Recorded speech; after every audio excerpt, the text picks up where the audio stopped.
Hello and good morning, dear viewers. You're most welcome to the DAKTARI show, and this is a health educative show which airs here on Western TV every Thursday from 10 a.m. to 11 a.m. and I'm always your host, Sunday Junior Tom. Of recent, we have had a campaign nationwide running on health matters regarding these antenatal mothers among the pregnant mothers, which was all about sensitizing them about a given condition which we're going to talk about today. And we saw this condition being the leading cause of maternal death here in West Nile, and that is preeclampsia. We saw this campaign rally nationwide in the whole of the entire country here in Uganda, but mainly it was celebrated here in West Nile the previous month of May. And today with us we have Mr. Patton, who's going to discuss for us what is preeclampsia, how worrying is it, because we see it's the leading cause of maternal death of these pregnant women here in West Nile. So it's going to discuss for us what it is, how can women live with it, and how can we reduce these deaths here in West Nile. You're most welcome to the DAKTARI show, Mr. Nawe Patton. You can introduce yourself to the viewers. Yeah, well, thank you so much, Mr. Moderator. Our dear viewers, this is Nawe Patton, a student from Muni University. Currently I'm in year 4, the last semester. I'm doing Bachelor's in Nursing Science and currently practicing at Arua Regional Referral Hospital. I'm really grateful to be here today with you. Thank you. All right, thank you too very much, Mr. Patton. Also, indeed, we are grateful you giving in your time to come and educate the viewers of West Nile TV. It's out of your heart to come and educate because you always have your busy schedules. Now maybe let's speak on what is preeclampsia, because we saw already it's worrying, it being the leading cause of maternal death here in West Nile. So what is preeclampsia? Thank you so much. To our dear viewers, preeclampsia is a very serious condition, and as our moderator has said, it is among the leading causes of maternal and fetal mortality, and the first leading cause of maternal and fetal mortality in Western Nile. This condition is one of the hypertensive disorders in pregnancy, and usually it is a multi-organ system and progressive disorder whereby you find there is onset of hypertension during pregnancy after 22 weeks of gestation, and it is usually involved with the proteinuria, or you find there is proteins in urine. Once you do urine dipstick, you find +2 or more than +2. So it is just all about hypertension that comes during pregnancy after 20 weeks of gestation. And maybe before we go deep into preeclampsia, you realize that maybe, sorry to cut you short briefly. You have talked like it is a form of hypertension in pregnant women. There is a viewer who may not know what hypertension is. All right, thank you so much, Mr. Moderator. Yes. When we talk about hypertension, you find that elevated blood pressure. You find we have systolic and diastolic. So when you find your blood pressure is above, is from 140 and above, that one, and more than 90 millimeters of mercury, that is, you can say that someone is having what? Hypertension, but you can't measure someone's blood pressure at one point and you conclude that that person is having hypertension, even if it is above 140 systolic and above 90, from 90 and above diastolic. So you have to at least measure on two different occasions to confirm that that person is having hypertension. So like, because for us in the communities we say like pressure, so meaning it's having pressure in these pregnant women. Yeah, it is that pressure, the so-called pressure in layman's language, but it has also, it comes after 20 weeks of what? Of gestation. Yeah, or 20 weeks during what? Pregnancy. Oh, yeah. Okay. Then you are saying like apart from preeclampsia, you're trying to take us to another scenario there. Yeah, preeclampsia is one of the hypertensive disorders during pregnancy, but it is not only preeclampsia, but also we have other disorders. For example, we have chronic hypertension in pregnancy. So you find that this chronic hypertension in pregnancy, that one, or a mother develops hypertension before pregnancy, or it can even go beyond 12 weeks after delivery. So in this case, someone will be having hypertension before pregnancy or before 20 weeks of gestation, and can even go beyond what? 12 weeks after delivery. Then we also have gestational hypertension. So in gestational hypertension, that one comes, yes, after 20 weeks, but it doesn't involve what?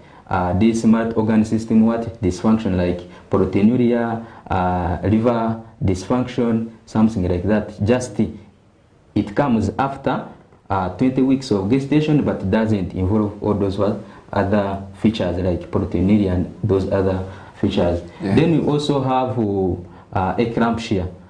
For eclampsia, it is same as preeclampsia, but what makes it different from preeclampsia?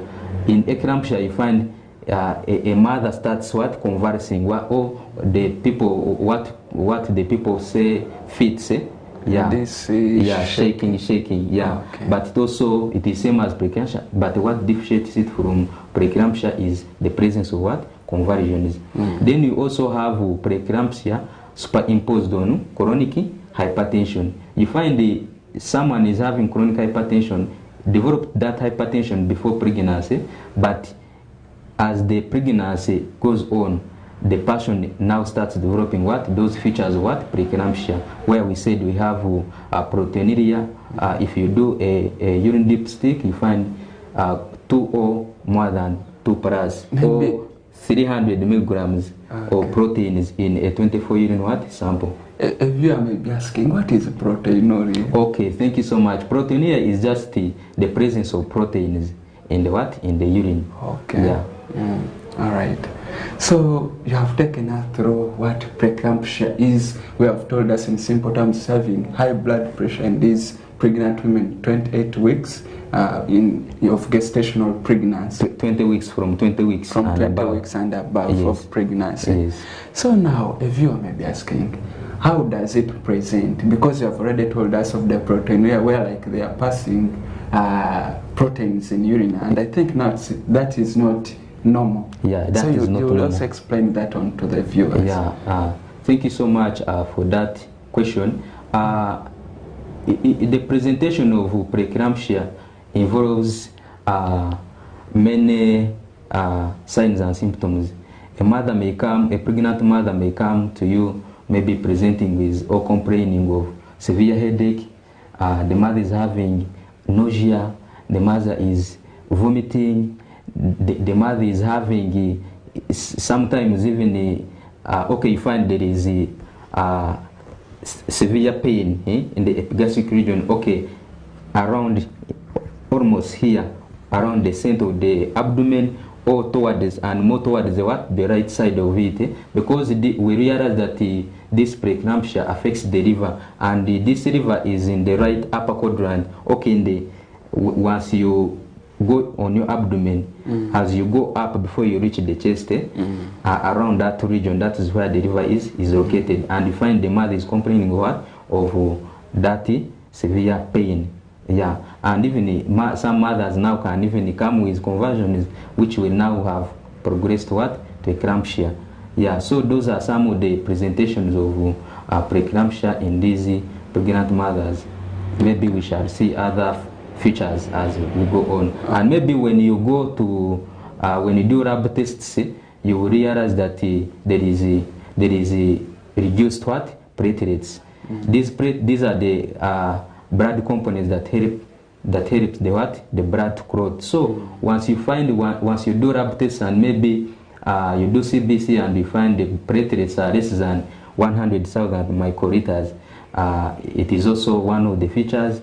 You can also do chest X-ray, and you find, because these mothers, they come with difficulty in breathing, and this difficulty in breathing, it is brought about because of pulmonary edema.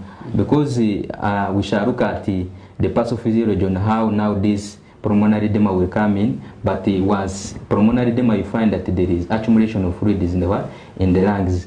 We shall see how it will come about. So you find now the mother starts complaining of what? Severe difficulty in what? In breathing. Yeah. So those are some of the features. Also, once you do a urine dipstick, you find proteins in what? In urine. Usually it is 2 or more. What? The presence of what? Proteins, or 300 milligrams of what? Proteins in a 24 urine sample. Yeah. Okay, right. Thank you very much. Hope our viewers are getting to note of these signs and presentations you could have, which you could know as a pregnant mother, in case you are 20 weeks and above during your pregnancy and you start getting these signs and symptoms like difficulty in breathing. It could be a sign of preeclampsia or high blood pressure in pregnancy, and which could put at risk maybe to be among those who are losing their lives. So we have to take keen interest in what our guest is talking about today. So now maybe to ask, these signs and symptoms, can you classify them, because you have just given them to us? Are there those which are mild, or is there preeclampsia which is mild and that which is severe? Thank you so much, Mr. Moderator. By the way, currently we no longer classify preeclampsia as mild or severe. The new classification is either preeclampsia with severe features or preeclampsia without severe features. Yeah, that is how we classify preeclampsia currently. But there are other classification whereby you find there is the early onset, which comes before 34 weeks, or late onset after what? 34 weeks. Yeah, and some other sources can classify it as preterm or postterm and postpartum. No, preterm, term, and postpartum. In preterm, we find that one, this preeclampsia comes in before from 36 weeks and below. Then at term, from 37 weeks and above. Then postterm, that one comes after delivery. Yeah, so that is how we classify what? Preeclampsia. But when you the major classification is preeclampsia with severe features and preeclampsia without severe features. So the features we talked about there, that may be severe headache, difficulty in breathing, nausea, vomiting, right upper quadrant, severe pain, conversion is not conversion, that one takes us into eclampsia. So those lab tests, all those ones, those are the what? Those are severe features of what? Preeclampsia. But in a preeclampsia without severe features, yes, there is proteinuria plus 2, but and it develops after 20 weeks of gestation, but it doesn't have all these other what? Features. So that's how we classify preeclampsia. Okay. Yeah. All right. Thank you very much, Mr. Patton. Hope and maybe to add on, yes. Sorry, maybe to add on, this preeclampsia without severe features, you find someone is having blood pressure above 140, from 140 and above to 159, to 159 systolic. Then from 80, from 90 to 109 millimeters of what? Millimeters of mercury diastolic. But when we go to preeclampsia with severe features, you realize that now the systolic starts from 160 and above, then the diastolic above 110 millimeters of what? Of mercury. Yeah. Okay.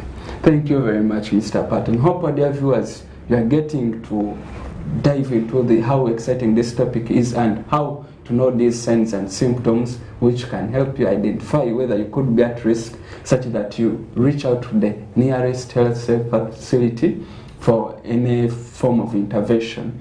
So now maybe, before we go into the pathophysiology, are there things a viewer can do to put the pregnant mother at risk to develop this preeclampsia?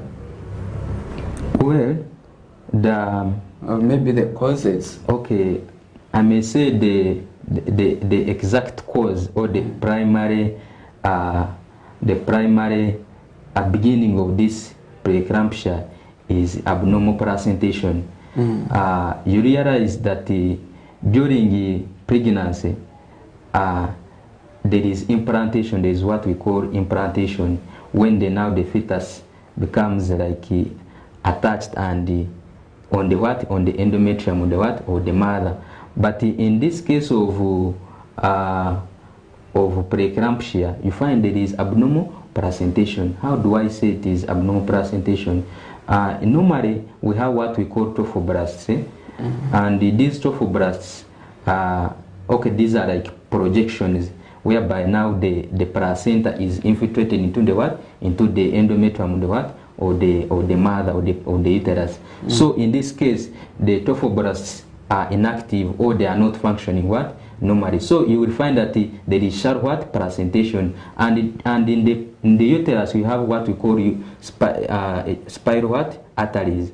So in this case of preeclampsia, these spiral arteries, because of abnormal trophoblasts, they will not develop well, or there mean no vascularization of the endometrium or the placenta very well. So you find maybe the spiral arteries are very narrow, so which will cause like accumulation or the increase in blood pressure within those small arteries. And because of that, there will be the body of the mother will like try to intervene by secreting some of the substances, which substances will now end up destroying the endometrium or the inner lining of the blood vessels, causing inflammation, and all the other factors or the other symptoms will start coming in. Yeah. So then the other risk factors, you may find that someone who has ever had preeclampsia in the previous deliveries or pregnancies, that person is at high risk of developing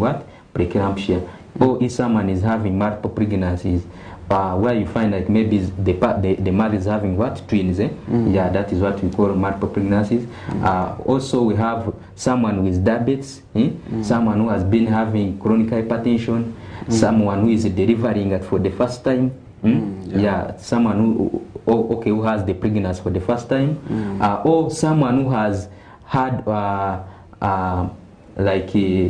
this what you call that someone with advanced age from 35 and above. There's adult ages, adult age, and also young age, teenagers. Then you also have change of partners. If your man keeps on changing ladies, so you just know you are at the risk of developing this preeclampsia. There are many other risk factors which we may not exhaust all of them here, but maybe in the subsequent discussion we will keep on bringing more and more. Okay. Yeah. All right. Thank you very much, Mr. Patton. Hope our dear viewers, you have gotten to note of the risk factors or things which can predispose you to get this preeclampsia or high blood pressure during your pregnancy, and this can put you at a risk of being among those registered maternal deaths. So we have to take keen interest in what our guest today, Mr. Patton, is discussing for us. So maybe because I had you briefly talk of the pathophysiology of how the preeclampsia develops, maybe you can now also explain out to the viewers how does this preeclampsia or this high blood pressure during pregnancy develop and bring these signs and symptoms. Okay, maybe to go back on the pathophysiology, we said it comes due to abnormal placentation. We said in the normal pregnancies there is what we call implantation, and the implantation, we said that is when now the fetus is implanted or attached on the inner walls of the uterus of the mother. And in that case, the trophoblasts, they are active, which will, and the way they act, you find that they move along these spiral arteries, in the uterus, and you find that maybe they just enlarge them to reduce on the what, on the pressure on the what, on these blood vessels. But in the case whereby maybe the mother is having those other risk factors, there will be abnormal formation of these what, or these trophoblasts. So once there is abnormal formation of these trophoblasts, or this projection that maybe they are helping the infiltration of the what, or the endometrium during implantation, so you realize that now the body, because there is abnormal implantation, you find now the body tries to intervene or to counteract the what, this abnormal what, implantation, and at the end the mother's body will secrete some of the substances, and these substances will end up damaging the inner walls of the what, or the blood vessels of the what, or the mother. So what we call endothelium of the what, or the blood vessels. And once once there is any damage or injury, there is always what, inflammation. So once there is inflammation, there is what we call capillary increase in the capillary what, permeability, or the dilatation, and once they dilate, so there is increase of what, capillary or blood vessels leakage of the what, or the blood components. So it's where the proteins leak. So you will find now, you will start seeing proteins in what, in urine, because now the blood vessels in the kidneys have been what, damaged. Now the proteins will start what, moving out. So you will start finding proteins in what, in urine. And ideally you are not supposed to find what, proteins in what, in urine.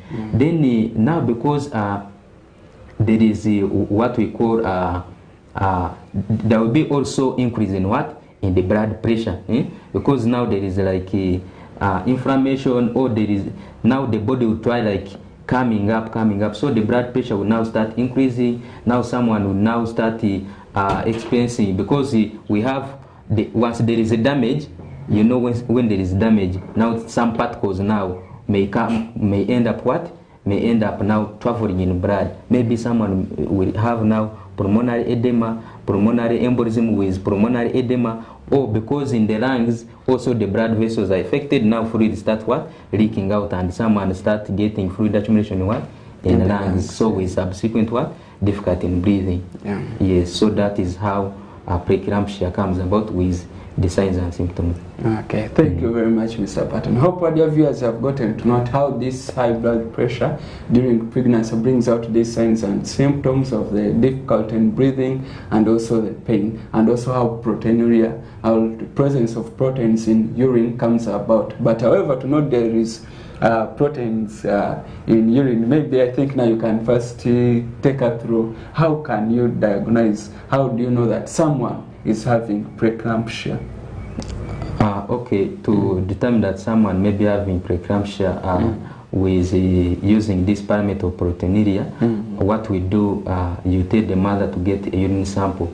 So you give the mother a urine container, and then you get the sample urine. Then we have this what we call what, urine sticks. So you dip in it, then you will read. There is a way how, okay, we know how to read. That one the mother will not do it herself, but once you come to the hospital, the health workers will be able to what, to do it. So they find increase in what, in the urine, in the increase in proteins in what, in urine. Okay, all right. So maybe apart from the urine, you also talked of the pressure, where you said when it's in the preeclampsia with these mild symptoms, you said it's always from 140 to 159 systolic, yes. Then diastolic, you said from 90 to 109. Diastolic, yes. Then when it is this preeclampsia with the severe, maybe severe features, you said it's from 160 plus and above. Then that is systolic. Yeah, that is systolic. Yeah. Then diastolic, you said it's from 110 and above. Yes. Okay, thank you very much. Hope our viewers have gotten to note how these health workers get to know whether you're having preeclampsia or not. So maybe as we are almost coming to the wrap up of the first segment of the show, a viewer may be asking, you have talked of all those signs and symptoms. Are there specific signs and symptoms a pregnant mother should get to know that I need to go and visit a health center for attendance? Yeah. When does a mother know that I have to visit the center? Okay. Once you start feeling severe headache, because remember, when there is increased blood pressure, there is a way it also affects the blood vessels in the brain. So you start feeling severe headache, or when you start feeling now nausea, vomiting, or what we say the epigastric pain. Epigastric pain. Some people actually may say it is it is ulcers, peptic ulcers. But you should also know when did it start, at what stage of pregnancy. If it starts coming above 20 weeks of gestation or weeks of pregnancy, just know you should take caution that is due to preeclampsia.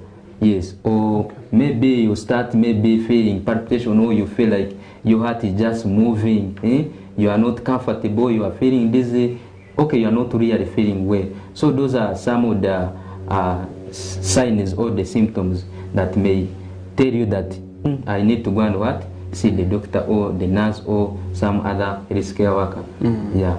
Okay. All right. Thank you very much, Mr. Patton. Indeed, it has been exciting. Hope also our viewers are getting educated on these matters regarding preeclampsia and when to notice that you need to go and visit a health center or the hospital for further management. This has been the first segment. We are going in for a short commercial break, and in the next segment, Mr. Patton will take us through how can you live with this preeclampsia, how can you prevent preeclampsia and the complications in case you fail to manage this preeclampsia. Thank you very much. Let's get back after this short commercial break.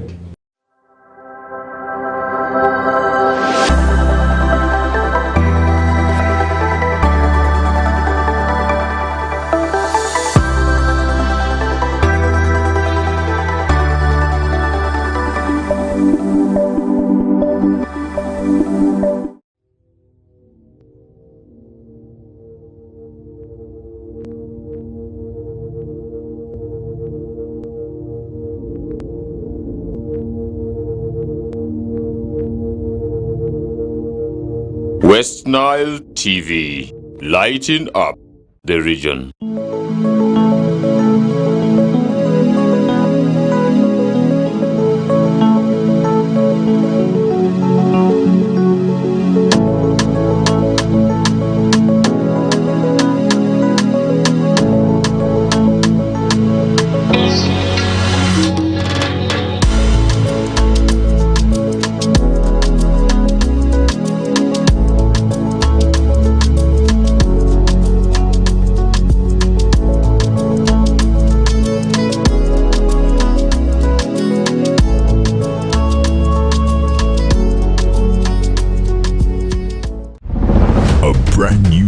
Star TV with StarTimes Inside Technology.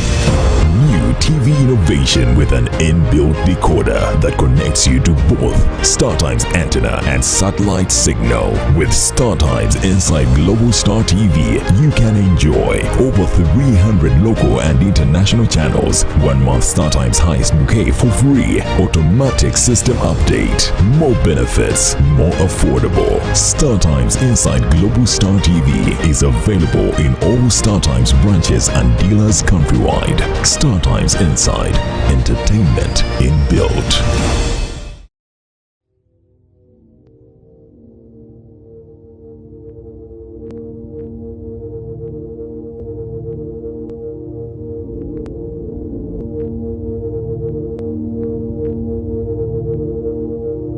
West Nile TV, lighting up the region.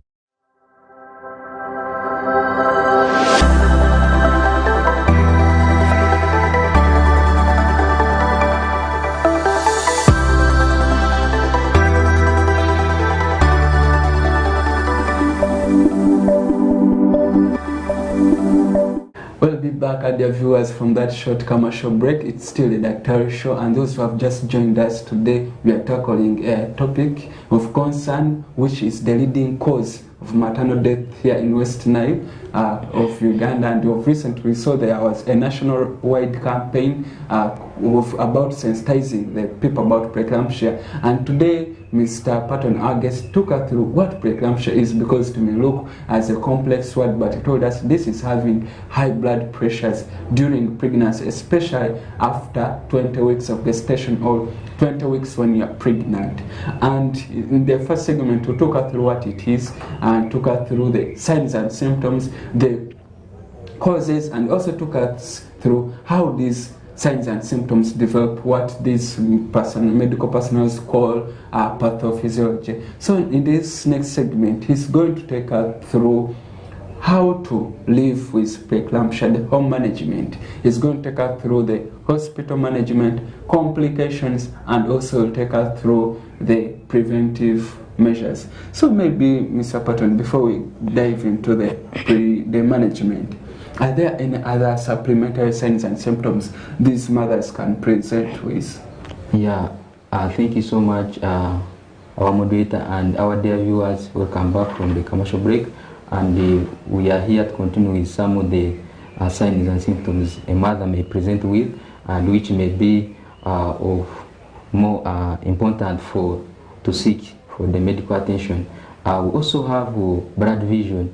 When you, the mother, you start now losing like vision, you are just seeing things that are not clear, just know that is one of the what, or the warning signs of what, preeclampsia. And also when you maybe the urine output, the time you go to urinate and find it is really reducing from how you have been what, you have been on the amount you have been what, passing out. Yet once you keep like taking maybe the normal fluids you have been taking, but now the urine is really what, reducing, the one we call orguria. So, and also maybe once that is according to the what, to the mother, but once you come to the hospital and maybe they do abdominal ultrasound scan and they find maybe the baby is not growing, what we call intrauterine growth restriction. The baby is not growing, maybe the baby is at 26 weeks, but the baby is like as if he's at 18 weeks. So you realize that that is one of the what, or the warning signs of what, or the of preeclampsia. Or maybe you have done abdominal ultrasound scan and you find out the baby is what, is dead, what we call stillbirth. So those are some of the things that may tell you really this mother is having what, preeclampsia. Yes. Correct. Thank you very much, Mr. Patton. I hope our viewers have gotten to note of these additional signs and symptoms, the blood division and also reduced urine output. Though the others, they are done in the hospital. Yeah. Okay, so now maybe to ask, should we begin with the home management or the hospital management? Ideally, preeclampsia is something which is actually very complex, and once a mother is diagnosed with preeclampsia, close monitoring is really necessary, because this is a progressive disorder, so you never know the time it will worsen.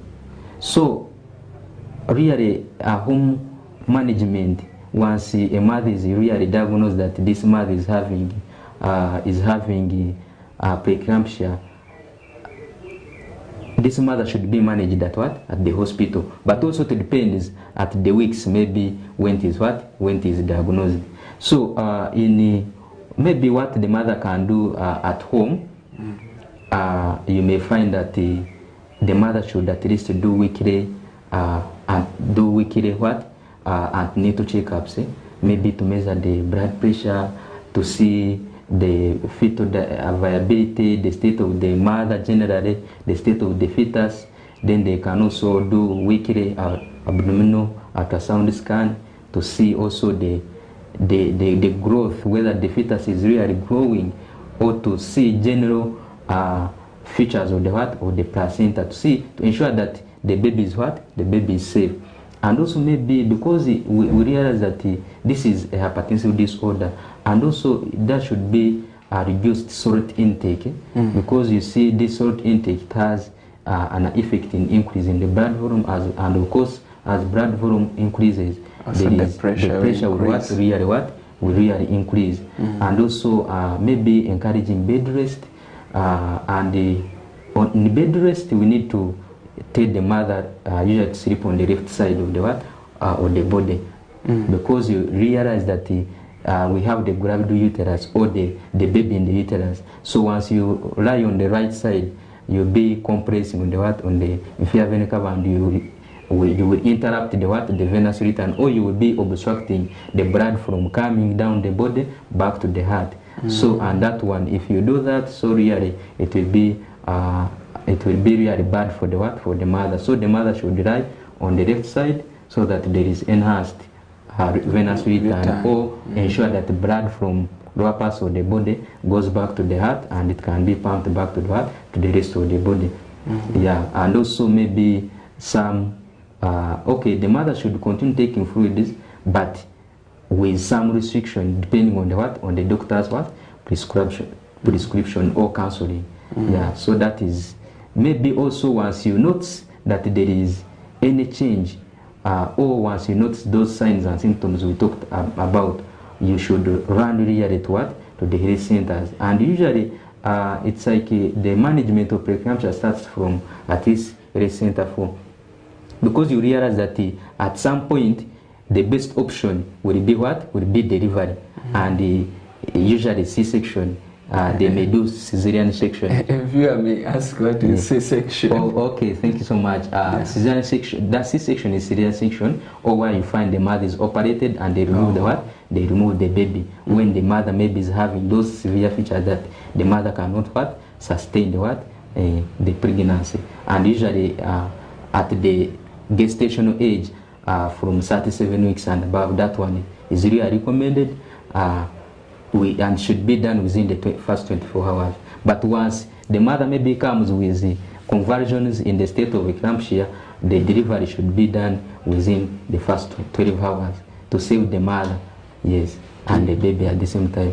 Okay. Yeah. All right. Thank you very much, Mr. Patton. Hope our dear viewers have gotten to note on how you can live with this preeclampsia in the homes, where you have reduced the salt intake, such that you also relieve the amount of water retained in your body, and also the other management. So and maybe to add on, Mr. Moderator, yes. You realize that maybe those because there are some others who are prescribed aspirin, low dose aspirin.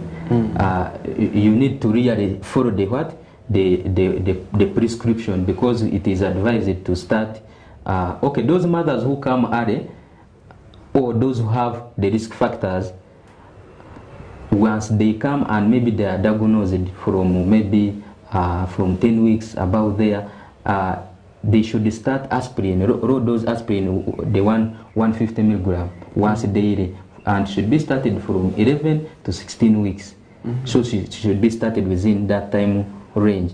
Above 16 weeks, when you start above 16 weeks, you may not have that good effect, and it should be stopped at 36 weeks. So the role of the mother yourself is to follow the prescription. Don't miss, and ensure that you take as prescribed. So meaning like these mothers, some who have preeclampsia, like they prescribed to take aspirin, is it daily? Yeah, once daily. 150 milligrams once daily. Yeah. So if you may be asking what could be the reason of them taking aspirin?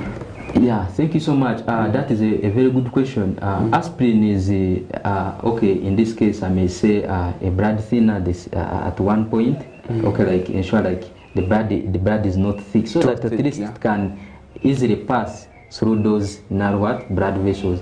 But at the same time, when you go to pharmacokinetics and thermodynamics, or that pharmacology, it inhibits the enzyme what we call oxygenase 1, and the one we call COX-1, and once it is inhibited, there will be production of prostaglandins, or prostaglandin E2, and this substance, or the prostaglandin E2, will help in the vasodilation of those narrow blood vessels, so that now there is a decrease or in the force of the blood that is exerted on the endothelium, or the inner lining of this blood vessel, so that at least the blood can flow easily. Yeah.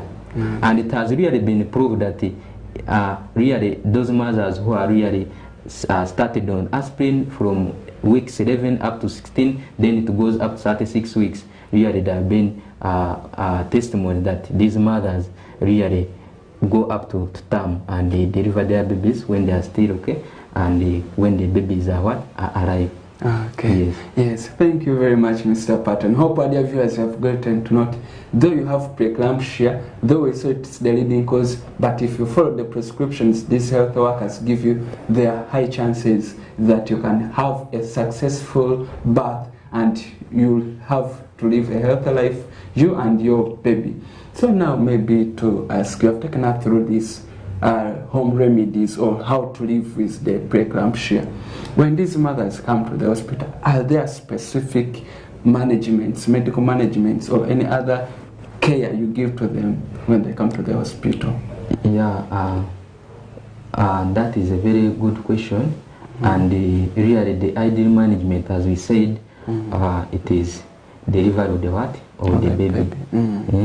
But of course, delivery of the baby also is determined by different factors. The gestational age, maybe the fetal state, the maternal conditions.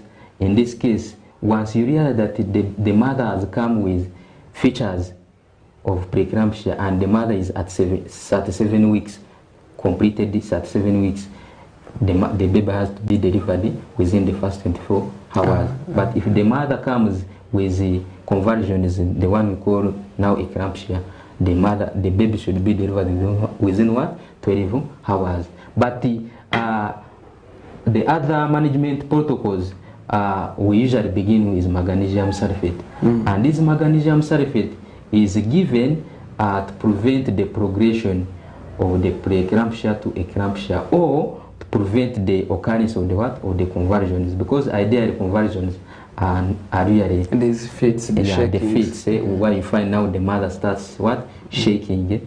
Yeah, so that is really the role or the reason as why we give magnesium sulfate.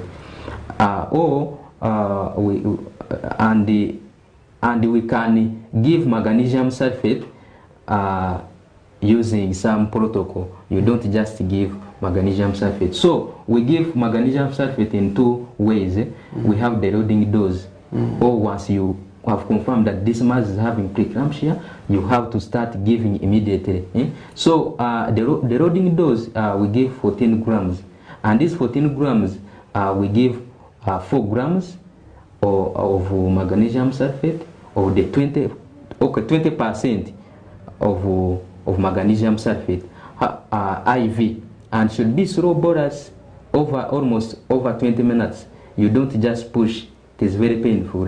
So you have to push very slowly. So what we do to get those 4 grams of 20% magnesium sulfate, you get because the magnesium sulfate we have in our hospitals is 50%, but in this case we need to give 20% of magnesium sulfate. So what we do, you will withdraw 8 mils of 50% magnesium sulfate, then you add 12 mils of what? Water for injection. That will make what? 20%, and that is what? 4 grams. You will give it what? IV. Slowly infusion. Yeah, slowly, over 20 minutes. Then the remaining 10 grams, you give 5 grams on each buttock. But you don't just give it. The remaining 10 grams, we give it as 50%. We don't dilute it. But you withdraw, you will get 5 grams of 50% magnesium sulfate. You mix it with 1 ml of 2% of lidocaine. And because it is really very painful, so we give lidocaine at least to reduce on the what? On the pain. Yeah, on each what? Buttock. 5 grams on one buttock, 5 grams on what? The other buttock. Then we have what we call a maintenance dose. The maintenance dose we shall be giving what? 5 grams of 50% magnesium sulfate 4 hours. You give here 5 grams. After 4 hours, you give 5 grams on what? On this buttock. But in the cases whereby you are giving the maintenance dose and the mother starts what? Conversing. You need now to give 2 grams of what? 20% magnesium sulfate, IV. Then you continue with what? With the maintenance dose. And this magnesium sulfate has some toxicities. So really, once you have given the mother magnesium sulfate, you really need to monitor some of these toxicities, whereby we have orguria or reduced urine output. So what will you do to know that this mother is having orguria? So you need to to catheterize the mother, and you keep checking the on the urine bag. You are maybe asking what's a catheter. Okay.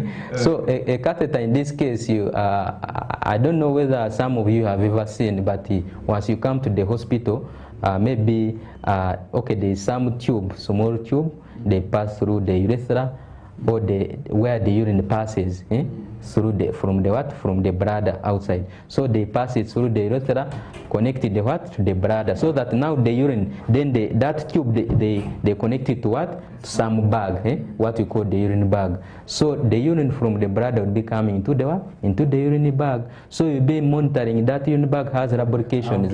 Yes, so you'll be monitoring. So once you find this is an 400 mils. You just know, I don't remember exactly the time range, but maybe as we go on, maybe I will have remembered. But once you realize that it is less than 400 mils, you know that is orguria. Then we also have respiratory depression. You find if the mother is now breathing with the respiratory rate of less than 12 beats per minute, that is one of the signs of toxicity of the magnesium sulfate. And also it affects the deep tendon reflexes. If you do a patella Hammond, maybe you don't find those reflexes, just know those are some of the toxicities of magnesium sulfate. But the good thing, once you notice that there are those toxicities, you can easily intervene. We have what we call calcium gluconate, so you can give the mother usually from 15 to 30 mils of the 10% of that solution. You give it 2 to 5 minutes, over 2 to 5 minutes, IV, through IV. Yeah, or you can also use calcium chloride from 5 to 10 mils over 2 to 5 minutes. But usually we don't encourage this. Okay, once you are using calcium chloride, you should be very observant, or you should be very careful, because the once patient meditory, not the patient meditory, but once it maybe once you are cannulating, and maybe you pass you go off the vein, and you are entering the muscle. So once that fluid, that drug reaches the tissues, it will really cause necrosis, what you call tissue death. Yeah. So the tissue around there will start dying and rotting. So you really need to be very careful. Okay. Yeah. Thank you very much, Mr. Patton. Hope other viewers, you have gone now, like we assume you have been in the hospital, you have seen how this you had to give us like an insight to you who are almost in the hospital, and how you always manage these people with preeclampsia. So maybe a viewer may have missed out. Why are you giving this magnesium sulfate? Thank you so much. Maybe those who have just joined us now and they have missed what I said before. We give this magnesium sulfate to prevent the occurrence of the conversion, or what we call fits. In simple terms. Or when you find now the pregnant mother starts shaking, so we give that magnesium sulfate to prevent the occurrence of those fits. Okay. Yes. Thank you very much, Mr. Patton. So now let's go to the next part. Are there complications? For example, a mother remains reluctant to go to the hospital for management, yet they have these signs of blood division, they have these signs of maybe elevated blood pressure. Which complications can these mothers develop? Thank you so much, Mr. Moderator. Maybe before we go to the complications, we have other managements. Okay. So we said our goals in this case is to prevent the occurrence of the conversions. So that's why we give magnesium sulfate. And also another goal in this case is to control what? Hypertension, because the mother is already having what? High blood pressure. So we shall give what? Antihypertensive, all those drugs that lower what? Blood pressure. And the drug of choice in this case is labetalol. So it is what? Labetalol. So in this case we shall give 20 milligrams IV. That one is prescribed. You the mother, you don't just buy and start what? Getting it. Yeah. So we give 20 milligrams IV of labetalol. That is the drug of choice, over 2 to 5 minutes. And also you keep doubling the dose every after 20 minutes. But the maximum dose should be 300 milligrams in what? In 24 hours.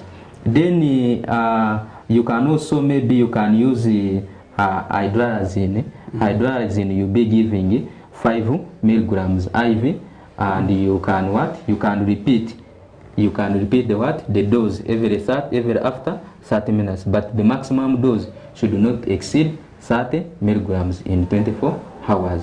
Then another goal in this case is to is delivering the what? Delivering the baby. Because we saw the problem is what? With the placenta.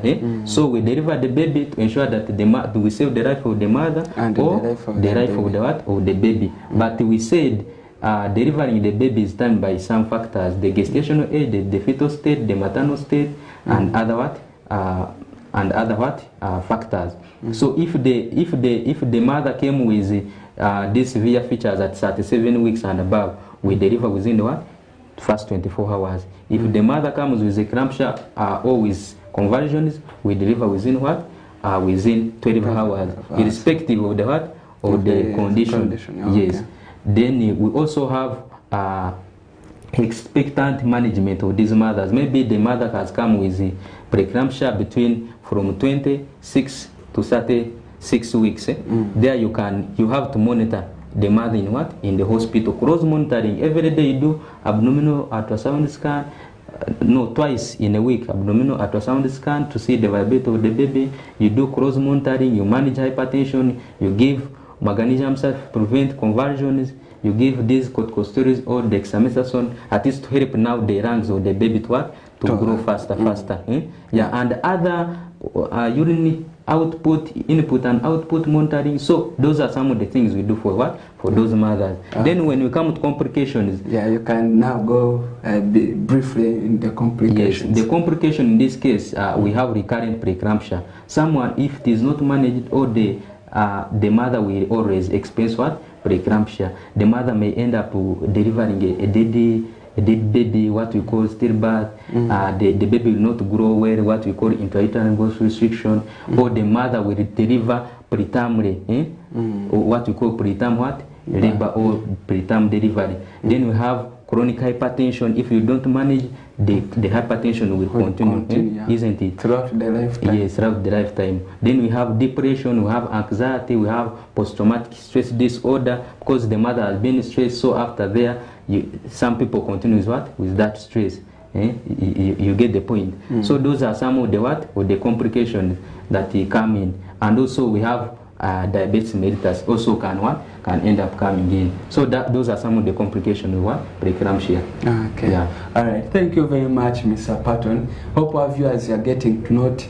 If you don't manage yourself when you have this preeclampsia, you are at a risk of having a stillbirth or you produce a dead baby, and also yourself you can lose your life. So maybe also you can take us briefly through the prevention. Yeah, the prevention in this case, it is just a simple thing. Once we realize that the mother is diagnosed with preeclampsia, what we do, we shall start that mother with aspirin 150 milligram once daily. From week 11 to week 16. We need to start within that time range. Then we go up to 36 weeks once daily. And this one we start with the mothers if the mother has one of the major sign features, or the mother is having two or the minor features. Yeah, and we saw how the aspirin helps in preventing what? Preeclampsia. So that is what I can say. Okay. Yeah. So are there any lifestyle preventive measures to prevent this preeclampsia? Yeah, maybe the lifestyle prevention the men should ensure that at least they should avoid what sharing, moving from one woman to another. Yeah, you don't only prevent this preeclampsia, but you also protect yourself from what other sexually transmitted what diseases, and also ensure that you attend antenatal care. You ensure because that also I'm saying for a mother to know she has this preeclampsia, it's through these visits, because it may be hard to know when you are home. Yeah. So when you continue doing antenatal visits, they be measuring your blood pressure, monitoring the fetal state, and all other things. So to the health workers out there, really once the mother comes, the pregnant mother comes, the major thing you should do, at least you take the blood pressure of that mother. You will have saved the life. Yeah, because it's the blood pressure where you will know whether this mother is having this preeclampsia or not. Yes. Okay. Yeah. Thank you very much, Mr. Patton, for giving in your time to come and educate the viewers of West Nile TV. Indeed, it has been exciting and educative, because this was a worrying health condition of concern, because you see it being the leading cause of maternal death and fetal death here in West Nile. Thank you for giving in your time to come and educate the viewers. Maybe you can give in your conclusion remarks to the viewers. Yeah, thank you so much, Mr. Moderator, and thank you so much, our dear viewers. I really salute you all, and I really say the pregnant mother should always attend antenatal care, and with the help of the husband. I remain Nahabwe Patton, and I really love you. And maybe those who may want to reach out to me, you may reach out to me on this number 077 25 30 188. Okay. Yes. All right. Thank you very much, Mr. Patton, and also thank you our viewers and also the cameraman. We wish you all the best of your day. I've been Sunday Junior Tom. Catch up next week, Thursday from 10 a.m. to 11 a.m. with other exciting health topics where we come to educate you. Thank you, our viewers. Have a blessed day and a blessed morning. Thank you.